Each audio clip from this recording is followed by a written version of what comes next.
भारतीय सेना द्वारा पीओके में 9 आतंकी ठिकानों को तबाह करने पर नेता प्रतिपक्ष जयराम ठाकुर ने भारतीय सेना और प्रधानमंत्री नरेंद्र मोदी को बधाई देते हुए कहा कि पहलगाम आतंकी हमले का भारत ने मुंहतोड़ जवाब दिया है। इस तरह के हमले की पाकिस्तान कल्पना भी नहीं कर रहा था।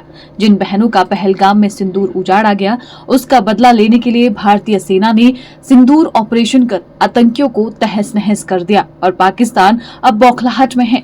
जयराम ठाकुर ने शिमला में पत्रकार वार्ता कर कहा कि जो लोग सर्जिकल स्ट्राइक का सबूत मांग रहे थे, उन्हें आज पाकिस्तान खुद सबूत दे रहा है। वायुसेना ने सटीक ऑपरेशन कर आतंकवादियों के ट्रेनिंग सेंटर को तबाह किया है, जहां आतंक की ट्रेनिंग दी जाती थी।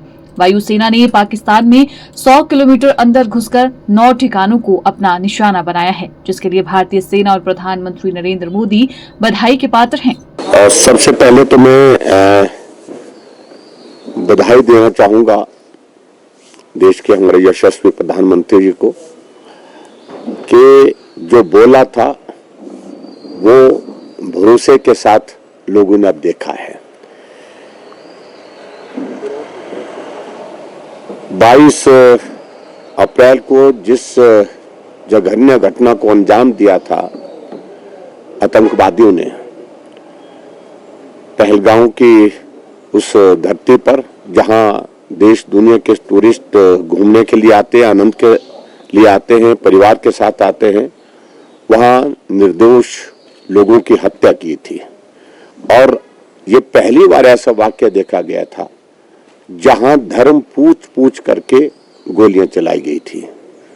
और शायद मुझे लगता है कि इसी बात को ध्यान में रखते हुए कि जो हत्याएं हुई थी वो पुरुषों की थी और उनके परिवार के सदस्यों को छोड़ दिया गया था कि ये संदेश मोदी तक पहुंचाएं। और शायद इसी बात को ध्यान में रखते हुए भारत की सेना ने आदरणीय प्रधानमंत्री जी के साथ जो कार्रवाई करने के लिए जो ऑपरेशन का नाम तय किया, उस ऑपरेशन का नाम भी ऑपरेशन सिंदूर रखा। तो इसी बात को लेकर के देश के यशस्वी प्रधानमंत्री नरेंद्र मोदी जी को बधाई देता हूं और देश की सेना को साधुवाद देता हूं, बहुत बधाई देता हूं। जिस पराक्रम के साथ जो सटीक प्रहार जो किया गया, जो ठिकाने तय किए गए, वहीं पर ही जो है वो तहस नहस कर दिए गए वो ठिकाने। तो ये इस बात के लिए भारत की सेना को मैं बहुत बहुत बधाई देता हूं।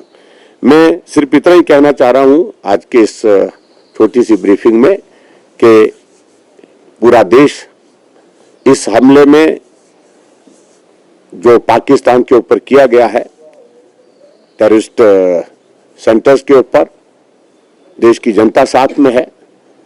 और हिमाचल प्रदेश देवभूमि भी चट्टान की तरह देश की सेना के साथ है। देश की सेना के साथ साथ में देश के नेतृत्व के साथ है, प्रधानमंत्री नरेंद्र मोदी जी के साथ है। मैं सिर्फ ब्रीफ में सिर्फ इतनी ही बात कहना चाहूंगा। और यहाँ हिमाचल प्रदेश में विशेष तौर से जो आवश्यक चीजों को लेकर के जो इनपुट, जो गाइडलाइंस हमको केंद्र की ओर से जो नागरिक सुरक्षा की दृष्टि से जो भी प्राप्त होंगी, उसके अनुसार हम सब लोग काम करेंगे। और देश सर्वोपरि है। देश की सेना को आज के इस अवसर पर बहुत बहुत बधाई, बहुत शुभकामनाएं। Bureau report, channel 9 Shimla.